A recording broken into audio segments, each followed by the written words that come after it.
O combate à criminalidade cibernética é muito recente.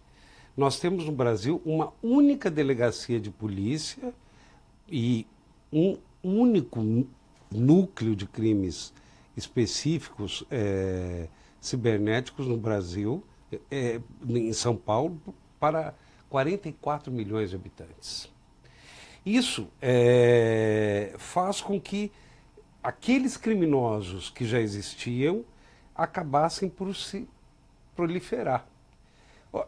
O que a cartilha busca? A cartilha busca, dentro das empresas e, claro, que dentro das residências, evitar condutas perigosas que facilitem a ação desses agentes. A principal importância do Ministério Público é conscientizar. Há pouco tempo foi feito um convênio com a Microsoft para a qualificação tanto de juízes, quanto de promotores, quanto a população de modo geral. É necessário que as crianças cresçam aprendendo a fazer aplicativos, tal qual aprendem álgebra matemática, ou seja lá o que for. É preciso educar a criança que tem um portal, um passaporte como um celular, para esse mundo digital. Então, o Ministério Público cabe como gestor dos direitos públicos cuidar de fazer com que as crianças saibam, aprendam a lidar com o combate de crimes cibernéticos e educar a população já que eu chamo de analfabeto funcional digital, que sabe usar o computador, mas não sabe exatamente para aquilo que serve o computador. Então, o papel do Ministério Público é esse.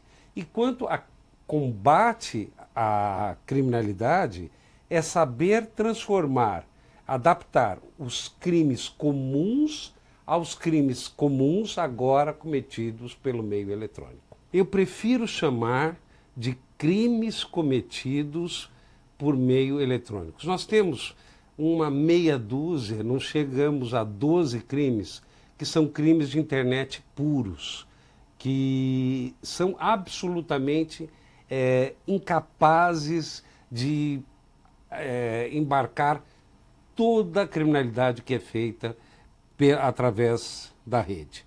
Então é preferível usar crimes cometidos por meios eletrônicos, que aí nós estaremos usando os crimes cibernéticos típicos, aqueles que foram feitos só para computador, para os outros que são cometidos através do computador, como até o homicídio pode ser feito. Por trás do cometimento de um crime cibernético existe a falha humana. A falha humana se mostra muitas vezes quando você tem uma rede enorme de computadores e no momento em que se vai fazer a faxina dessa sala, apesar da fechadura eletrônica, de tudo aquilo, alguém coloca um tijolo para segurar a porta para poder fazer a limpeza da sala e nisso provoca a abertura. Você tem ex-funcionários, você tem funcionários descontentes. E eu cheguei a falar em homicídio, há relatos de homicídios cometidos através de meio eletrônico, quando você tem, por exemplo, acesso aos dados de um hospital e a mudança de medicamentos por um paciente. Então, é possível, inclusive, cometer um homicídio por meio virtual. A população só vai aprender de pequena, porque hoje em dia não se dá a importância devida. A pessoa comum, ela fala assim, é importante que tenha controle de crimes de informática, mas temos as organizações criminosas dentro dos presídios, mas nós temos os estupros, mas nós temos os latrocínios. Sim, não é que haja a vontade de tirar a importância desses crimes. Há a necessidade de trazer a importância destes outros crimes cometidos por meio eletrônicos. As penas dos crimes cibernéticos típicos, né, que são essa meia dúzia, uma dúzia que eu falei para vocês, são ridículas. absolutamente incapazes de trazer nenhuma consequência jurídica séria. Agora, há muitos projetos com iniciativa de aumento de pena, porque a impunidade é a mãe dos grandes delitos. Sempre duvidar de pessoas que você não conheça, de grandes prêmios recebidos, de propostas dos Big Brothers da vida, tudo que soar estranho, não abra, não clique, não mexa. Né? Ninguém vai lhe dar $1 bilhão porque seu sobrenome é parecido com o de outra pessoa, ou porque está se refugiando do Afeganistão. Tudo que parecer estranho, não mexa, não mexa. Delete sem ler. Existem outros meios de você ser detectado, de você ser contatado que não seja através de e-mail. Né? O ser humano está na ponta dos delitos informáticos, pela falta de cuidado. Quer por deixar o computador ali ligado sem prestar a devida atenção, ou o celular sem a senha. Os namorados ou as namoradas que fiquem bravos. Celular tem que ter senha. Tem que ter senha. Há pouco tempo foi feito pela McAfee foram perdidos 100 celulares e não foi aqui no Brasil, foram resgatados 80 desses celulares. Todos foram invadidos por curiosidade que fosse. E todos com aplicativos bancários, todos. Então, a curiosidade matou o gato e mata também quem vai mexer no celular. Celular tem que ter. Celular é um microcomputador e celular dá acesso à internet e celular pode provocar crimes. O ideal seria não fazer o instintivo, que é desligar o computador. Que infelizmente é o que se faz. Desliguem todas as máquinas. O ideal seria que você tivesse este contato, mantivesse o contato entre as máquinas para se chegar até o autor do crime. Isso é um longo caminho, considerando uma delegacia só, tudo isso. Mas nas empresas, não. Nas empresas, você tem que contar com a paralisação do sistema naquele momento e usar dos técnicos para apuração da autoria do crime, para tentar a solução do crime enquanto ele ainda está acontecendo. Não é imediatamente que se criptografa todos os artigos-fonte. Então, você precisa deixar ligado o computador para tentar evitar a criptografia de todos os arquivos. Então, o ideal seria não desligar o computador. Se for em casa, desliga-se o computador, ou então se tratar, por exemplo, de um crime racial, ou de uma injúria, de um crime contra a honra, uma injúria racial. É importante, às vezes, colocar aquilo num notebook e levar até um cartório para fazer uma ata notarial, para que se tenha uma prova, porque as provas virtuais, elas somem. Basta um del e a página some. Estes são algumas das providências que podem ser tomadas. Você me perguntou há pouco por que da cartilha. A cartilha tende, esta e outras que podemos fazer, elas servem para dar explicações mínimas de como agir, de não agir de forma impulsiva quando se deparar com um crime eletrônico. E volto a dizer, perdão do uso do senso popular, Papai Noel não existe.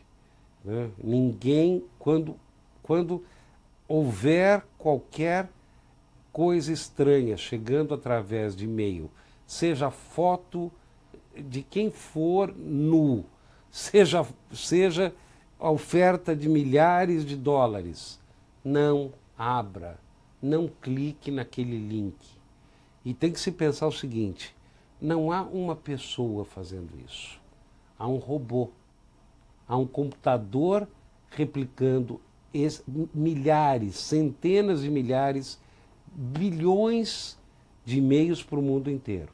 Então, tenha a atenção e o cuidado de se proteger, não lendo o que está escrito. Domine a sua curiosidade. Há um caso que provocou a atenção do mundo inteiro no último 12 de maio, quando foi feita uma extorsão cometida por meio eletrônico. A extorsão foi a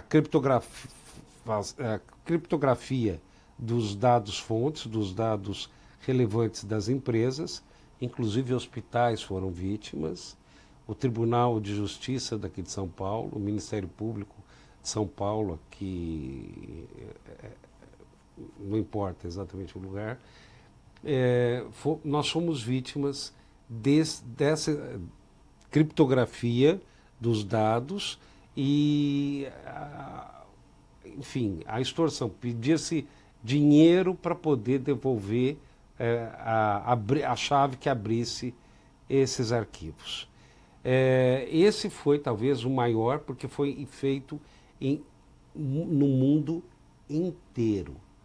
Mas o que acontece no dia a dia do brasileiro? Essa foi uma das suas perguntas. Olha, nós temos cada vez mais, além da pornografia infantil, que cada vez mais, infelizmente, cresce, existe aquilo que o nosso país né? É um país de delitos raciais. Então, a ofensa racial qualificada, a ofensa contra a honra qualificada por ser um crime racial, o segundo, né, seria o terceiro. Primeiro são os crimes, as fraudes eletrônicas, que envolvem dinheiro e os bancos não falam que envolvem porque querem manter os clientes. Segundo, seriam esses crimes de pornografia infantil. E, por último, seriam os crimes raciais. Esses três são os primeiros na contagem dos crimes. O que falta é a educação. E a educação, por isso que a associação, com essa porta que ela abriu, foi importante. A distribuição da cartilha feita pelo Núcleo de Crimes Cibernéticos e a distribuição, isso foi muito importante.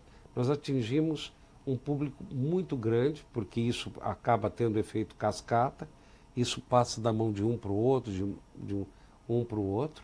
Isso está linkado tanto no MP e aqui na associação, né? Se não está linkado, eu vou pedir para linkar. Conversávamos antes que eu, como paciente, antes do exame, dentro de um grande hospital, de um importante hospital renomadíssimo, inclusive pelas normas internacionais em termos de segurança, eu me dispus a acessar o computador da sala de exames para procurar o login e a senha do resultado dos exames, ao que o funcionário imediatamente me deu acesso ao computador interno da sala de onde os exames estavam sendo realizados. E é preciso que se diga que esse mesmo hospital, há pouco tempo, no dia 12 de maio, já havia sido vítima disso. Então, voltamos aos internos e os insiders e os outsiders, os que acabaram de sair, né?